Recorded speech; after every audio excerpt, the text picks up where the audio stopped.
আমি এই শ্যুটগুলো কী করে পাই সেটার কোশ্চেন তোমরা আমাকে অনেকে করেছো, যেটার একটা লং ভিডিও আমি অলরেডি আমার ইউটিউব চ্যানেলে আপলোড করে দিয়েছি। সব ডিটেলসটা ওখানে দেয়া আছে, আমি কি করে আমার এই শ্যুটের জার্নিটা স্টার্ট করেছিলাম।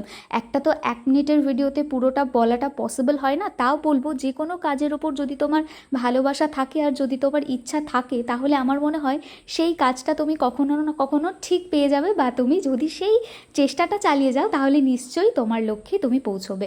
আর সত্যি কথা বলতে কি, অনেকেই হয়তো বলতে পারে এটা খুব একটা বড় কোনো কাজ, কিন্তু আমি তাদেরকে বলতে চাই তোমার কাছে যে কাজটা ছোট, অন্যের কাছে কিন্তু সেই কাজটা অনেক। আমি যেটা করি না কেন সেটা থেকে আমার যেটা আর্নিং হয় সেটাতে আমি আমার যতটুকু ইচ্ছা সেটা আমি পূরণ করতে পারি।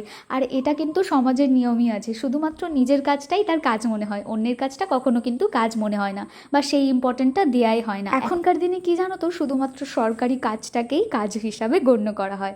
যাই হোক, আমি এত তর্ক বিতর্কে যেতে চাই না, নেক্সট টাইম তোমাদেরকে বাকি পার্টটা সবটা বলে দেবো। কি, চলো বাই।